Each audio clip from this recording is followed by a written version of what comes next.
एक संत कथा कह रहे थे कि रावण विमान से जा रहा था और राजा जनक के यहाँ सारे राजा उपस्थित थे।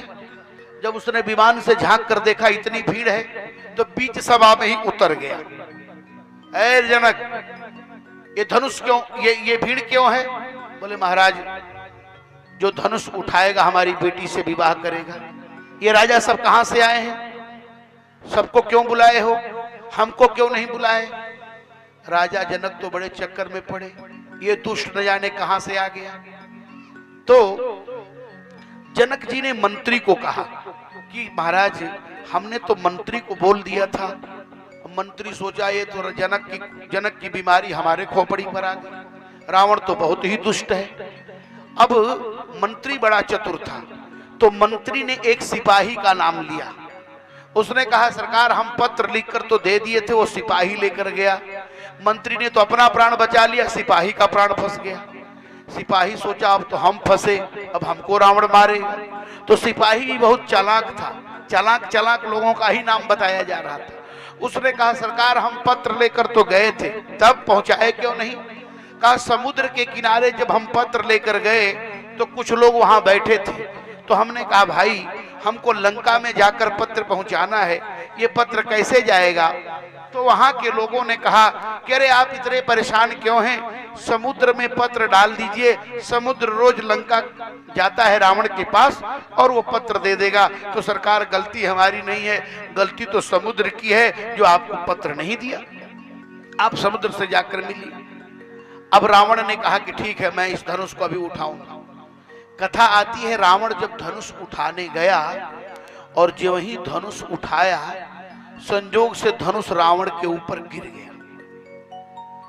ये अन्य स्थान की कथा मैं आपको सुना रहा हूं। और जब रावण के शरीर पर धनुष गिरा तो रावण लगा चिल्लाने और खून की उल्टी करने लगा। आधे घंटे तक बेहोश हो गए। किसी तरह पहलवानों ने रावण से धनुष को दूर किया।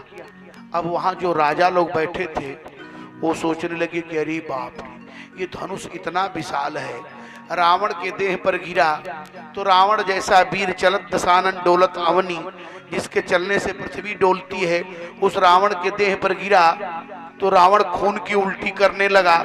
और कहीं हमारे देह पर गिरा तब तो रावण तो पैदल चल कर गया, हमको तो 4 लोग टांग कर ले जाएंगे। श्री राम नाम सत्य है, इससे बढ़िया है कि हम धनुष नहीं उठाएं।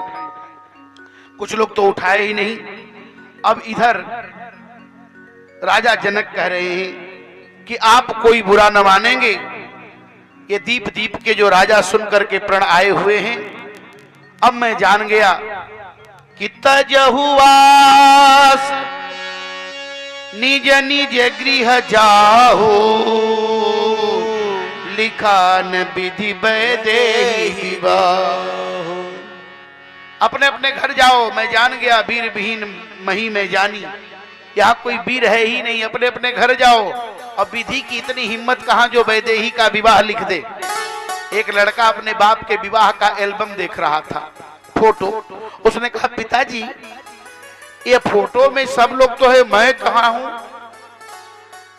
तो बाप ने कहा बेटा, अभी तुम्हारी मम्मी और पापा दूर थे तो तुम कहां से आओ? ये हमारी शादी का है, शादी के बाद में तुम आओगे। तो लिखा न विधि वैदेही विवाहु, मतलब ब्रह्मा की हिम्मत नहीं जो विवाह लिख दे वैदेही का। क्यों? क्योंकि वो तो जगत जननी जगदम्बा हैं। अब ब्रह्मा की हिम्मत कहा कि उनके विवाह के विषय में लिख दे। ऐसा संकेत किया। जब वीर विहीन मही में जाना ऐसा कहा तो तुरंत लक्ष्मण जी महाराज की भ्रुकुटी टेढ़ी हो गई, क्योंकि सभा में रघुवंशी बैठा हुआ है। सुनहु भानुकुल पंकज भानु, कहूं सुभावन कछु अभिमान, जो तुम्हारी अनुशासन पाऊं, कंदु कैव ब्रह्मांड उठाऊं। जिस समाज में रघुवंशी राजा बैठे हों और उस सभा को कोई चैलेंज कर रहा हो, हे भानुकुल, हे सूर्यवंश के महाराज राम, आप कान खोलकर सुनिए, यदि आपका आदेश हो तो मैं ब्रह्मांड उठा करके अभी ब्रह्मांड को फोड़ दूंगा। तो वहां जो राजा बैठे हुए थे वो आपस में बात करने लगे कि देखो, हम मना कर रहे थे ना, उस विवाह में मत चलो, अब तो ये ब्रह्मांड फोड़ेगा। और ब्रह्मांड फोड़ेगा तो हम लोग मरेंगे। तो दूसरे राजा ने कहा क्या तुम्हारा घर ब्रह्मांड से बाहर है कि तुम्हारा घर भी ब्रह्मांड ही में है? अब आपस में सब बात कर रहे हैं। इस तरह से लखनलाल जी महाराज जब क्रोधित हुए, लखन जी महाराज के सकोप भाषा को देख करके सुन करके दिग्गज डगमगाने लगे। तब भगवान राम ने कहा लक्ष्मण बस बस हो गया, सूर्योदय से पहले थोड़ी लालिमा होना आवश्यक है। विश्वामित्र समय शुभ जानी, बोले अति स्नेहमय बानी। विश्वामित्र जी समय को पहचाने, ध्यान रखिए, जिसने समय को पहचान लिया वही महान है, और जिसने समय को छोड़ दिया वो दुनिया का सबसे कमजोर है। विश्वामित्र समय शुभ जाने, विश्वामित्र समय शुभ जाने, बोले अति स्नेहमय बानी, बोले अति स्नेहमय बानी। उठो राम भंजहु भव छापा, उठो राम भंजहु भव छापा, मिटहु तात जनक परितापा, मिटहु तात जनक परितापा। गुरुदेव ने आदेश किया अहंकार को उठाकर तोड़ दो। अहंकार को उठाने से और अहंकार बढ़ जाता है।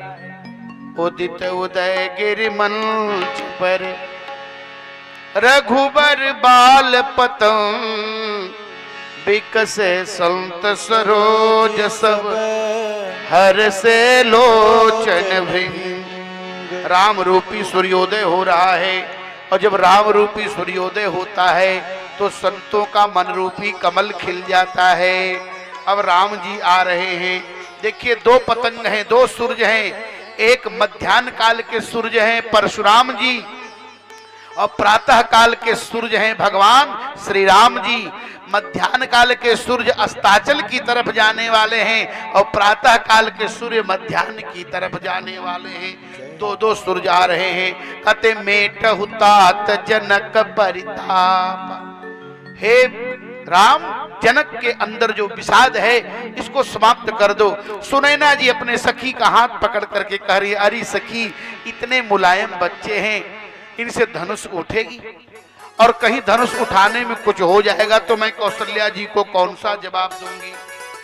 अब लेकिन याद रखिए, मंत्र छोटा ही होता है लेकिन उसका प्रभाव बड़ा होता है। छोटी सी टिकिया होती है, बड़े से बड़े बीमारी को खत्म कर देती है। मरने के लिए इतना ही जहर काफी है। एक बूंद भी जहर यदि पड़ गया तो आदमी मर जाता है। भगवान श्री राम उठ रहे हैं, और जब धनुष उठाने के लिए उठे तो जानकी जी कहने लगी कि गणनायक वरदायक देवा, आज लगे कि नौ तु सेवा।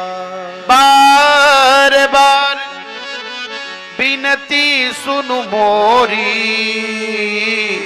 करहु चाप गरुता थोरी। ऐ धनुष छोटा हो जाओ। कितना छोटा हो जाऊं? 100 किलो का हो जाऊं? अरे धनुष 100 किलो का हो जाओगी तो 100 किलो उठेगा इनसे। धनुष ने कहा 50 किलो का हो जाऊं? कहा नहीं, 50 किलो नहीं उठा सकते हैं। धनुष ने कहा तो 10 किलो का हो जाऊं? कहा 10 किलो नहीं उठा सकते, जिनसे फूल नहीं टूट सकता, फूल तोड़ने में पसीना आता है। धनुष ने कहा तब 1 किलो का हो जाऊं? सीता जी ने कहा नहीं नहीं, 1 किलो का नहीं। कितने का हो जाऊं? धनुष ने कहा 100 ग्राम का हो जाऊं? तो माता जी ने कहा कि 100 ग्राम भी उठने में संभावना नहीं है कि उठा सकते हैं।